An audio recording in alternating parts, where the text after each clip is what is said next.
gosh, I know I have felt life pushing and pushing me in directions. Have you ever had a moment where you felt that, or maybe multiple moments?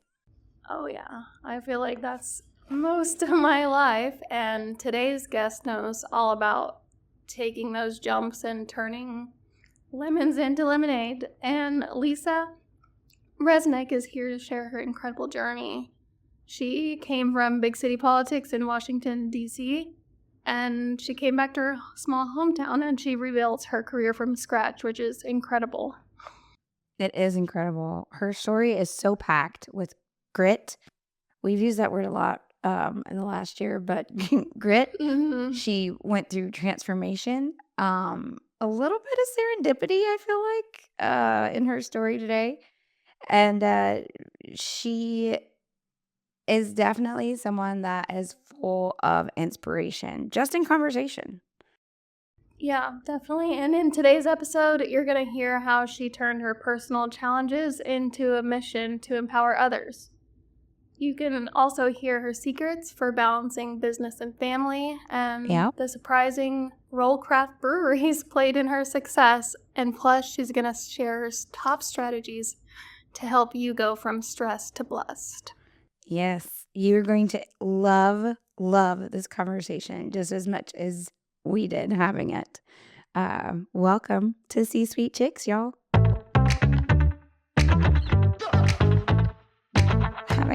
Having technical difficulties this morning or afternoon. Geez, this afternoon. Yep, that would explain a lot. Yep. That would explain a lot. Oh, man. We were just talking about Christmas and the difference between young children and our older children in our lives. Yes. I mean, it's absolutely insane. And you really have to hold on to like all the moments, even during this time. Like mine are the teenagers, waking them up in the morning versus them waking us up in the morning. Being like, all right, it's 8 a.m. Time to get up. Let's open the presents. Let's get this day started. First, like when they were younger, and it's like, it's 5:30, go back to bed. Or if you're like us, we were up until 5 in the morning, being the big guy, and then we get woken up at 6:30. It's so fun. Oh, I know. Yeah. I know. We actually, our 16-year-old passed his driver's test on Christmas Eve. Oh, that's exciting. And we ended up being one of those parents that we said we would never be, and we got him a car. Yeah. Whoa. Yeah, so For Christmas? yes, Did he think so you were getting him a car, or was oh, he he had no super clue. shocked? I mean, Wow. if I could show you the video of him, first of all, he would kill me, but like Well, did he of cry? of him opening up his present, you've messed with your child when he opens up and he finally gets to a key and he thinks you're just messing with him and sets the key off to the side like, ha ha. Very funny, Mom. I'm not falling for it. Because like, what is it, your car keys? Oh, Oh, that's that's sweet, so though. But awesome. he did eventually. So his younger brother was like, if you're not going to look, I'm going to go look. So he went out, popped open the garage, and was like, holy cow. Like he was Oh. absolutely amazed. What And did let y'all me end tell up you, getting he's been him? phenomenal the past 48 hours. How long will it last? I hope a long I time know. for you. I know. Yeah. Yeah. Well, at least you have more to take away. Yeah, I know that's that's what he said. As I've created a contract for him to sign. Yes.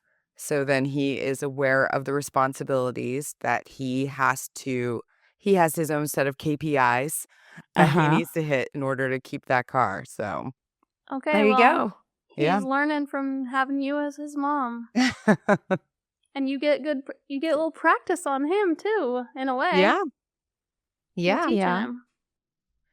That's Yeah. pretty cool. That is pretty cool. Well, we're super excited to chit chat with you today. Yay. We want to know all things Lisa. We want Oh, to know all about it. oh my God. We find your story very intriguing. but you know that. You and I have chatted before, Yes, and we've chatted extensively each time we get on here. I know. Um, but we're super intrigued, and we kinda wanna know all the things. So, the first thing we kind of would like to ask you is, w how did you how did you get started in the big city? Like, you went to school and went off, like, what paved that for you? What sent you down that path? I've always just been the person that if the idea is in my mind and that's something I want to try out, then I just go ahead and do it. So I did. So, and I'm actually back in my small town, small city of Youngstown, Ohio, Yeah. that my entire life growing up here, I was like, I am getting out and I am never coming back. Like, I'm done. And I had my first venture or attempt to leave this area when I was about 18, and I moved to Scottsdale, Arizona for a little bit. And I lived with my father, so it wasn't a giant leap of risk or anything like that. Right. And I lasted about a year before coming back home and then re-entering college locally because I was a commuter. Like, I just Okay. Mm-hmm. went to my classes at Youngstown State University, came home, stayed with my mom. I think there was a couple of times where, about my junior or senior year in college, that's when I moved to different apartments and stuff like that, different roommates and all that other fun stuff that we like to do when we're younger. Mhm. And then as soon as I graduated, I was bartending at a local restaurant, and my friend from college, she decided to run for office. Okay, I was And gonna say, for yep, those of you listening, Lisa went to DC after yes, studying poli-sci in college, and that's so right. it's like, okay, you think Lisa might be going to DC to, invest her time in political science and like really be part of politics, but Yes. no, No, that that's wasn't not the what ended up case. happening. I did Mm-mm. for a little bit. And that's Okay. where I learned a lot about marketing and direct Yeah. mail. Yes. But when she called me up to come help her out with her campaign. So Okay. she was in a five-way primary against four other very well-established men. You had Mm. your former military, you had the guy with a lot of money, you had you had the state rep. So you had all these men that she was running against, and she Mhm. was 26 years old at the time. Wow. And I was like, "Listen," and we were not the same political affiliation. Okay. Oh. And Interesting. she was but we agree. So this is Yeah. this is back in the day when people were able to still agree on things on different Yes. Mm-hmm. sides of the field. So she wanted me to come help her out on those specific areas, and I'm not gonna lie, she offered me this position, asked me for help, and my first thought was, "Well, I don't want to let down my employer here, so give me some time before I could actually go Mhm. up to Cleveland and help you out." And then there was talk about horrific incident. There was an incident where that employer actually came at me. Oh Oh. yeah. Oh yeah. And I said and I've seen him recently and I said to him when he apologized for it, I said to him, "I'm going to let you know if it wasn't for you and that move, I probably wouldn't have made the leap to go to Cleveland as fast as I did to help my friend out with the primary. Yeah. So I appreciate you because I would have been feeling bad about putting him in a situation where he doesn't have anybody to work the bar, which, by the Right. way, was the easiest bartending gig. It was just beer. So That just shows that you're a very empathetic person because most people be like, whatever, I'm out of here. Yeah. no, I can be very loyal, and I've learned to no longer be loyal to a fault though, and Yeah, that's setting Right. those boundaries and setting the limitations. that's But from very good there, advice. we won the primary, and then I went to DC. I took that opportunity after the primary to get my tail over to DC, and I started working at a direct mail firm before I ended up in real estate.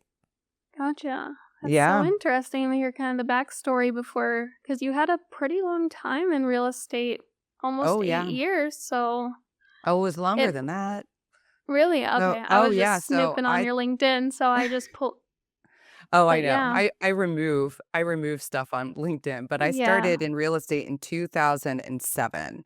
So I started off in commercial real estate, Mhm. working for a company, an absolutely phenomenal company that really did invest in their employees. So they not only hooked me up with all the networking, so you have crew, you have the big, I can't believe I'm blanking on the conference, the ICSC conference and everything like that. So that's your shoppers and your retail restaurants.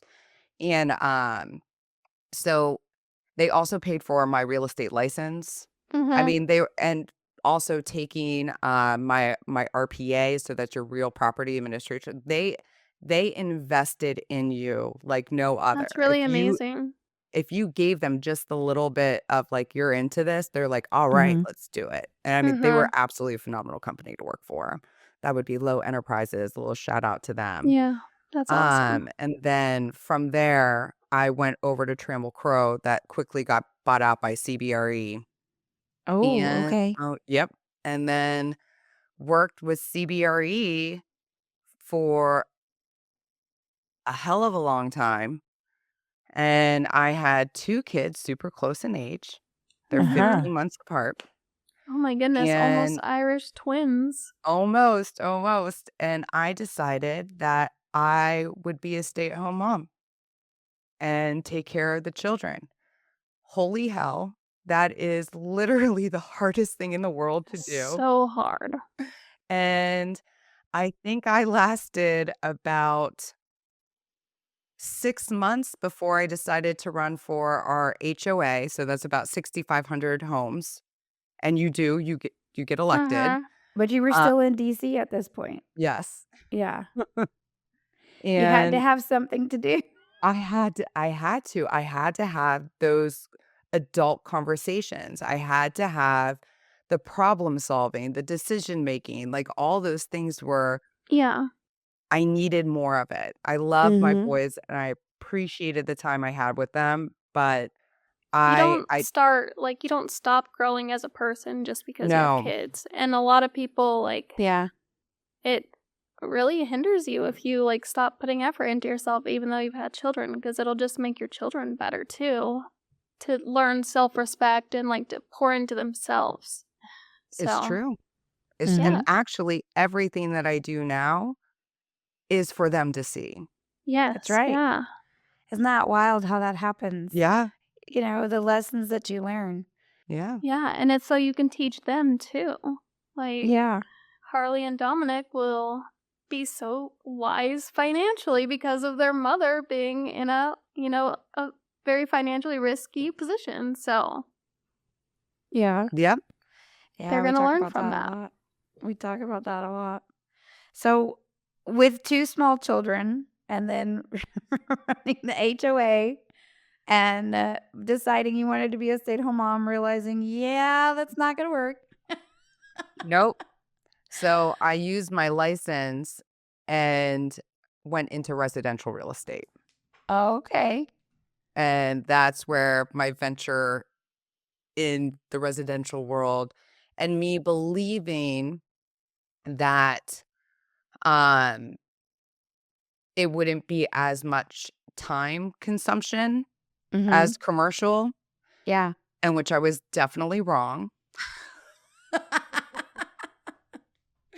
But I do look at it as I was still able though to be there for the boys Yeah. as well as be able to be there for my clients and still be able Right. to build the portfolio, have the successes that I did have in that world, and which it was great. It really was. And I I absolutely love the training that I received and the education in residential real estate with my brokerage that I was part of there Yeah. as well.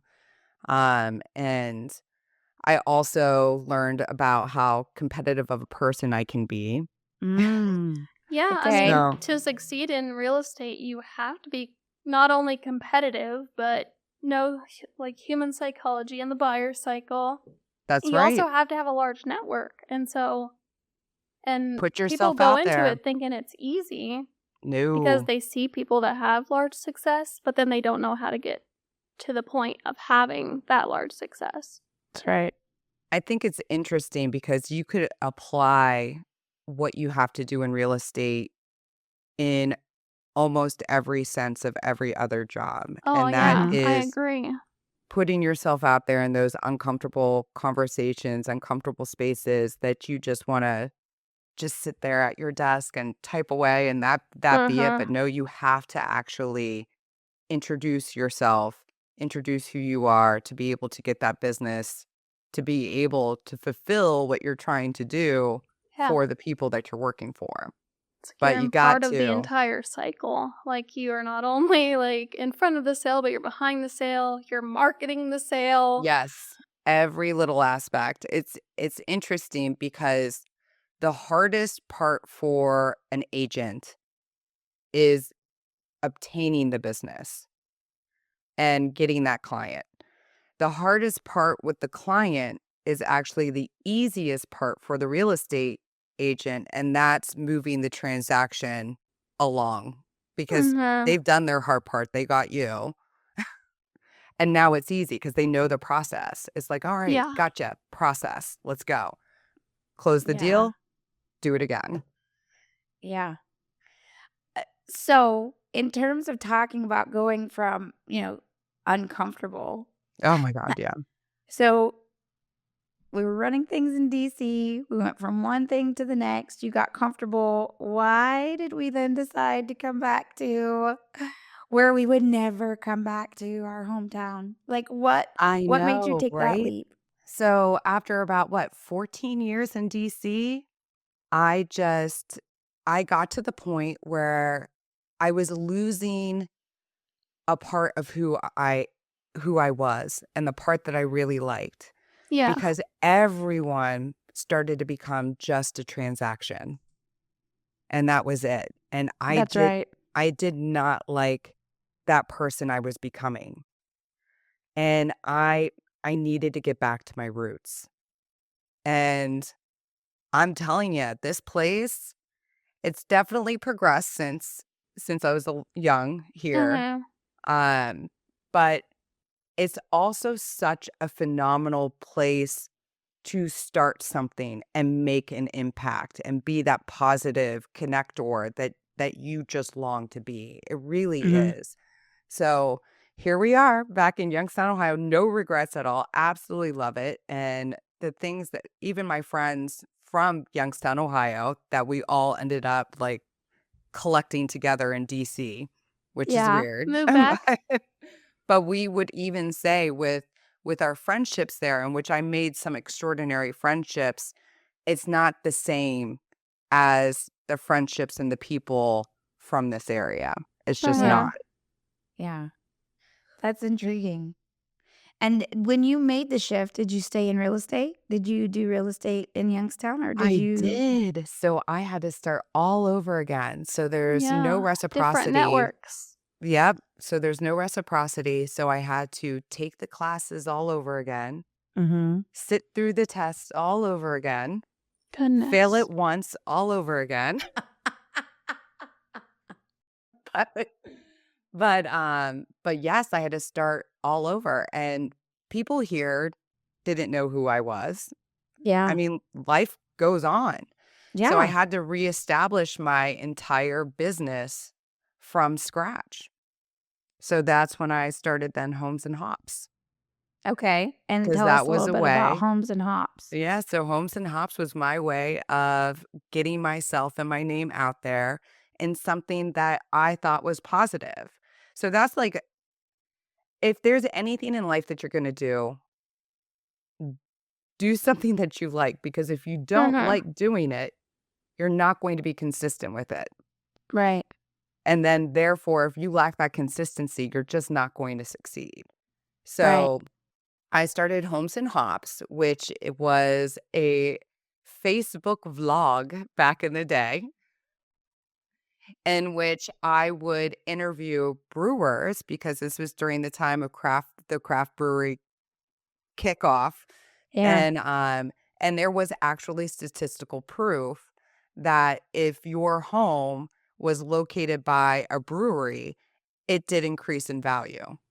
Huh. Nice. Yes, and how, like, breweries actually became more of an anchor for a community.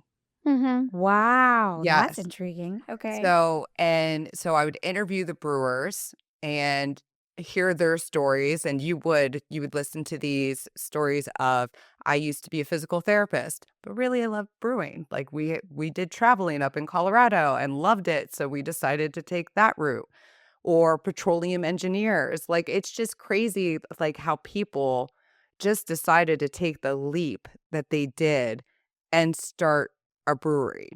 Like, Oh. I mean, it's pretty sweet. And then I think that how was a they were really amazing series. oh, it was fun. It was a lot of fun, and they were also deeply connected to their communities, so they made sure that the give back was always there.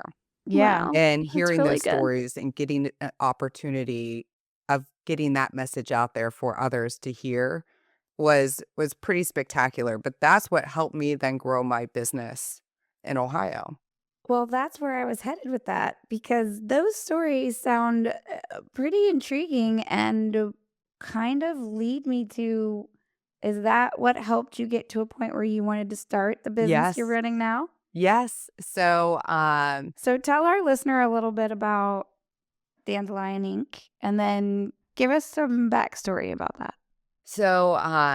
yeah, Homes and Hops converted over to a full throttle audio only podcast. And just because I just felt like their stories needed to be a little bit more than under 2 minutes, under 5 minutes, and a lot of times Yeah. Uh-huh. was not even achievable to do. So, but every story that they told me of them all taking the leap Mm-hmm. were the little seedlings that were planted in me. And Mm-hmm. when the pandemic happened, which I know we hear this often, like the pandemic and the impact that it made, but it did give me that opportunity because I was always, and it is my personality, go, go, go. Mm-hmm. Like, Uh-huh. let's get it done. So it Yeah. really, like, it created that pause that I needed to really assess what it is I love about what I'm doing. What is it that I don't love? And is there a way for me to bundle and package it all together and get this out there for other people? So Right. when I started Dandelion Inc., it was actually just helping women-owned businesses with their marketing. Okay. Hmm. So Okay. it's And morphed. and then with that, I started Dandelion Discussions. So I'm very community oriented. Mm-hmm. Yeah. And so I started Dandelion Discussions of where other women community leaders would speak at an event and other women-owned businesses would come and support and listen, and you would hear their stories, you would hear, like, all the things, and I was like, "You know what? This is what I'm loving. This Mm-hmm. this part right here." Having someone talk about their business, what trials that they're going through, the advice and the reciprocity, everything that was happening at these events, I was like, Mm-hmm. "That's what Dandelion Inc. needs to be." So So you basically that's how. Yeah. curated like every Yes. a piece of everything that you love, both about yourself and about your work, Yes. and created Dandelion, which is really Yeah. cool. So Is there Dandelion a Inc. name, was like a name reasoning? Yeah. well, the name came about because on another venture that my husband and our friends were thinking about doing, we were sitting outside having dinner and we were eating dandelion salad.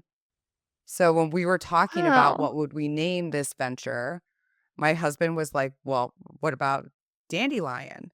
So I, like, did the deep dive as I do, Googled it. I was like, oh, hell yes. This is like everything. This is Mm-hmm. amazing. And while the business venture that we were thinking about doing ended up not coming around, we were thinking about making an offer on a property, which was not accepted. But but with that, I said to the group, "Do you guys care if I use that name for the company?" And they were like, "Yeah, well, we don't care." So that's Yeah. That's where Dandelion awesome. Inc. That's how that started. I mean, I absolutely the dandelion, besides its longevity in life, there are so many benefits that the dandelion offers us as humans. Mm-hmm. And I do love the idea that the dandelion does not need anybody else to spread and grow. That's Yeah, right. that's really That's cool. right. It is one of those powerful pieces of nature. Okay, so very successful in real estate, big Yes. city, moved back home to your hometown, still successful, starting all over, Yes. decided to create pieces and curate a company that was something you loved to do. However, just because you love to do it does not mean it was easy, number Oh my one. God, no. And number two, you had children. So Yes. you're managing a family, you're managing the Yes. growth of a business, but yet now you're also teaching others how to manage the growth of their own business. So Yes. break it down for our listener. What exactly is your strategy? How did you get through learning how to manage your business while managing your family and teaching others to do that as well? What's your secret recipe there? So with there's a component of it of just who I am naturally. Mhm. Like my energy levels, everything like that. But I also am all about protecting my energy levels because this is something that I'm passionate about. This is something that I love to do. I don't want this to be something like, oh, I started, now I'm over it because Yeah. Yeah, I've killed it or it's killed me, either or. right. So I am really all about time management and setting up boundaries, making sure that they are adhered to, like in anything else, having that discipline is so important. And I Mhm. actually, with the membership, so Dandelion Inc. in itself is a membership based company. Mm-hmm. So the members have access to various workshops. It's a way for them to learn and grow and also connect with other people that are Mhm. experts in the field, which I Yeah. think it's super essential. So it's creating Mhm. that platform for both subsects to be able to meet at one point. So you Right. have your experts in marketing that are able to come in and hone in on a particular piece of what they offer Mm-hmm. and teach that to the members, and the members then know who to go to when they need that support from that person. I think it's just so important. Right. Um, but so that's the component of it, along with still the dandelion discussions. We're actually also starting in 2025 the seed socials, so it's a little bit less formal, more informal of a networking events. Mm-hmm. Okay. Because while it is probably about 90% virtual, there is that 10% that is in person because I think that is essential. Um, but but yeah, I've been all about making sure that boundaries are protected and making sure that the members also are able to protect their own boundaries because I don't want them to burn out either. Like Yeah. No, yeah. I am all about watching them grow. And with that, you have to be very cognizant of your time. And it's Mhm. creating those goals for 2025, but also appropriately laying them out and Yeah, it making sounds sure like a that little bit of therapy mixed in with oh yeah, it's everything business. is so holistic. It Everything. Mm-hmm. is. Yeah, It is. It really is. I go What to was therapy a lot, so I have like deep experience. Yeah. I'm like, you're using words of a healed person. Like, Well, thank you. It's taken me 48 years to get there. I mean, I love it. I love hearing like healed whole people speak. Well, somebody once said, and I wish I could remember who it was. It was on a podcast I was listening to. And they said, I'm all about sharing my scars. I do not share my wounds, Mhm. because Yeah. you're then able to then truly help people out when it's now just a scar, versus if it's an open Yeah. wound, you're not you're not helping yourself out and you're not helping others out. That's right. Yeah. That's right. You have to do the work for yourself, which is holistic to what you just described to us. You knew what pieces you wanted to include in the building process, and you knew what pieces you wanted to share with others. And you used that to piece together something that has proven to be very effective for other people. So that's incredibly exciting. It I is. think what's even more exciting is that you're not done yet. Oh my God, no. I my mind just constantly goes, and where Dandelion Inc. is going to grow, it's within the next 5 years, because of course we have it Mhm. all laid out, planned out, timed out. And I just cannot wait till I get to that 5-year marker and incorporate that last component that Mhm. I really want to bring in. So for this year, I mean, I've just created I have a digital course. So created the Okay. digital course on how to start a podcast. Very So cool. Excellent. so basically, and which you'll appreciate this, because it's not just you'd be able to do it from the course. You'd be able to start a podcast probably the next day after 1 hour. Mhm. Mhm. However, the other modules are part of it's the marketing, the affiliate marketing, the SEO, the marketing plan, like all those things that I'm sure you all try to drill into your clients that are really necessary in order for them to be successful at what Yeah. they're doing. So it Yeah. has all those additional components. And of course, me being me, also puts in their time strategies, because you know how much fun podcasting is. This Yeah. should always be fun for people. Always, always. It's just a great time. So I don't want them to lose that. And if they overextend themselves in a way, like then they're gonna end up hating something that they Yeah. should love. Yeah. Well, that goes for any of it. Yeah. Honestly, like it any piece of business, anything that you're working on, like if you look, don't get me wrong. There are pieces of our day-to-day work that we all hate. Things we don't want to do. I was just having this conversation with my niece today. Yep. There's things about life that you just aren't going to want to do. But sometimes you have to do those so that you can do the things that you really want to do. It's It's true. just life. It's just a piece of the puzzle, right? It's But true. if we can pour the majority of our efforts into the things that we really love that reward us the most, it'll get us somewhere, and I feel like that's what you've done with Dandelion, and the best part about it is you're not just pouring into the things that make you happy and feel good, you're pouring into others at the same time, which it's kind of like motherhood. It Yeah. really is. It I really saw is. a quote that I feel like kind of depictions your journey, but I saw a quote and it says, most people think life is the pursuit of happiness, but they don't realize the happiness is the pursuit. So, It That's is. right. It yeah. truly is. And really, it's all the moments. And I said that I had a conversation with my aunt the other day, who really has been having a rough last few months of the year, which Yeah, it's seems to been be a the year. case for a lot of people. It's always, and I said to her, I was like, I hear what you're saying, and all those bad things are true. But are you paying attention to the good things? Or are you just honing in on half of the picture? That's Mhm. right. And she thought about it. She goes, "You know what?" She's like, "You're right." She's like, "I didn't think it like, I haven't been thinking about the good things that have been happening on a day to day." Mhm. I mean, 'Cause you and overlook them. we it's so easy to overlook them. And Yeah.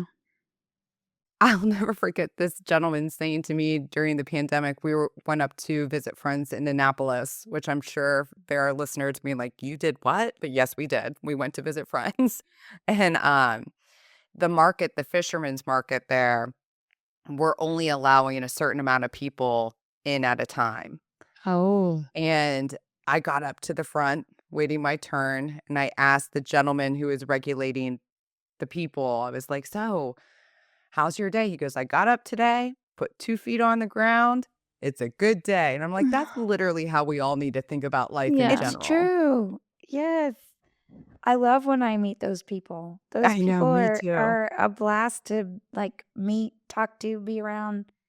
Um, yes, 100%. So, I have to ask this question. Okay. On your site, Whitney pointed out there's a statement that says, "Let's go from stressed to blessed." Yes. Okay. If you had to narrow that down to 3 things, right? Ooh. 3 top strategic. We talked about discipline a little bit. You talked Mhm. about time management, right? Yep. Um, Obviously, if people want more information from you about that and how you manage that, they can go to your site and learn more about it. Yes. But what are your top 3 things for our listener? Like, what would you give them as the top 3 things to help them move from stressed to blessed, mindset-wise? Well, number 1, they need to do their own self-assessments. They need to see and really analyze, what are they loving about what they're doing? What are they loving about their lives? I mean, that's first and foremost. Because if you can't figure out that component, none of the other things matter. That's when you're just getting by, Mhm. not thriving, not Right. feeling blessed, not living life to your fullest. You're just Mhm. getting by the day to day. And while you might feel like that's the way life should be, that is not the way life should be. There's so much more to this gift that we've been given. And that would be your first step, is doing that self-assessment, really analyzing the things. What makes your heart soar and feel full? And what do you find that it is just taking it away? And that would lead to the second, is look at the people who are around you. Who is your circle? Like, is your Mhm. circle there to empower, to be there for you? And I'm not saying to be surrounded by yes people. That's not what I'm saying. But you Yeah. want to be surrounded by people who, Genuine. yes, Who want your best genuinely, interest.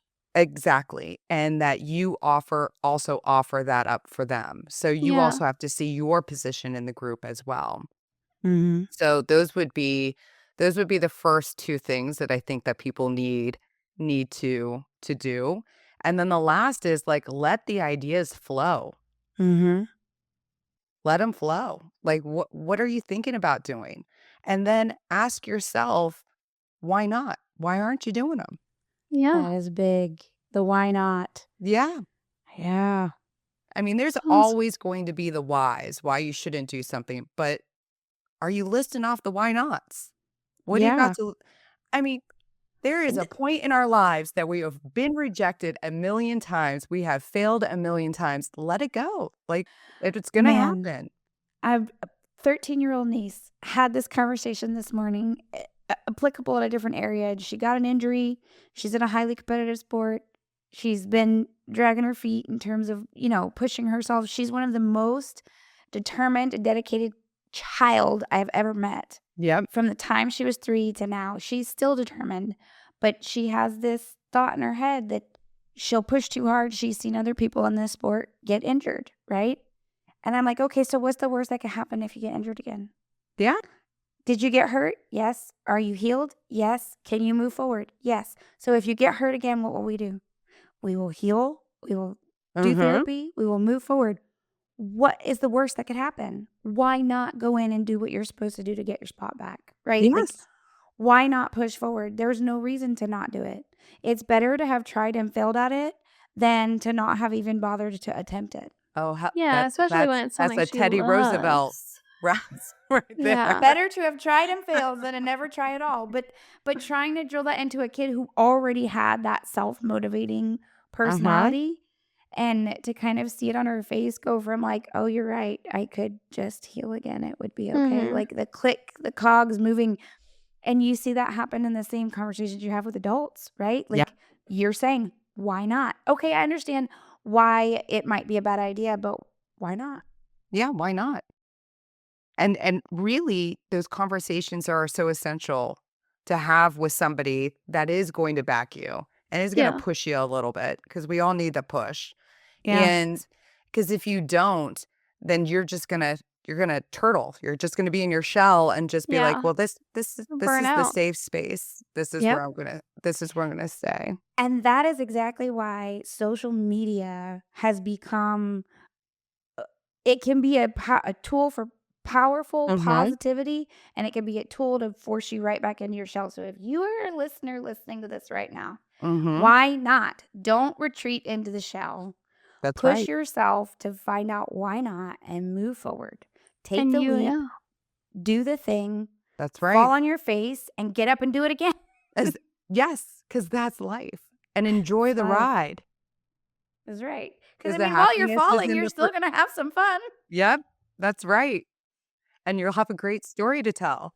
Yeah. It's all I for the mean, nobody plot. wants to hear anybody's story that's like, yes, I was born to a wealthy family. They gave me all the money I wanted to start my business. So when I started my business, I had like 10 people that were immediately there helping me out.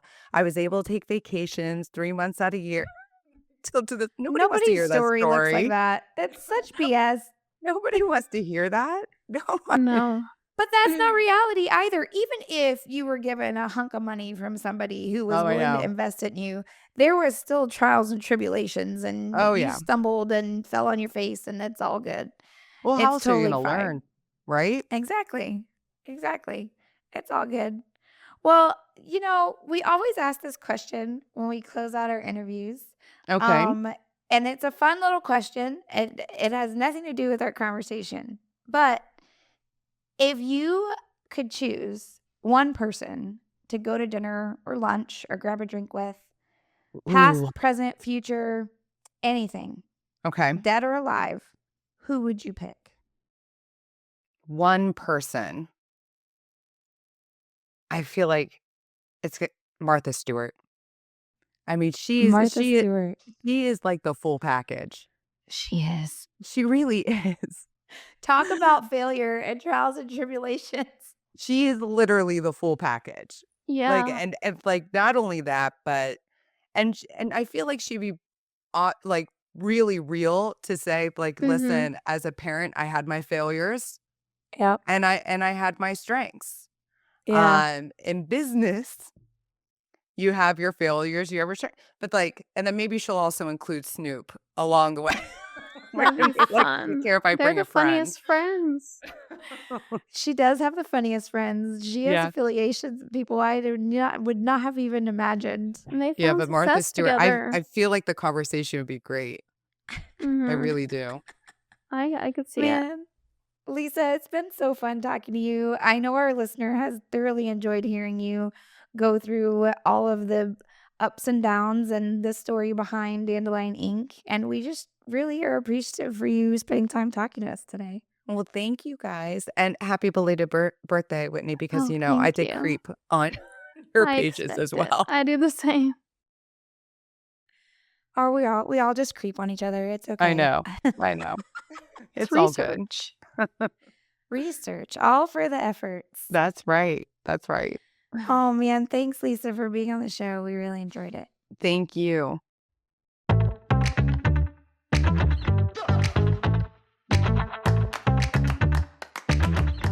Oh my gosh. Loved this conversation with Lisa. She gave us so much to think about and left us with some real, true gems for thriving in life and in business. Me too. And I love how clear Lisa was with her top 3 takeaways. She said, first, take time to do a self-assessment and figure out what you love and what drains you. Second, she said to be intentional about the people you surround yourself with. Your circle should challenge you and uplift you. And third, she said to let those big ideas flow and ask yourself, why not? Fear can hold you back, but growth comes when you take the leap. So incredibly true. Lisa's journey reminds us that even when life throws challenges your way, every stumble is an opportunity to learn, pivot, and create something amazing. I think we've definitely learned that alongside her this year. Yes, I loved having Lisa on, and I'm sure you guys did too. If this episode resonated with you, we would really love if you shared it with a friend, left a rating, and write a review for us. Seriously, your feedback helps independent podcasters like us to reach more listeners. And hey, why not tag us on your social media channels with your favorite takeaway from today's conversation? We'd love to hear how Lisa's story inspired you. Thank you guys for listening. We'll see you next time. Bye, y'all.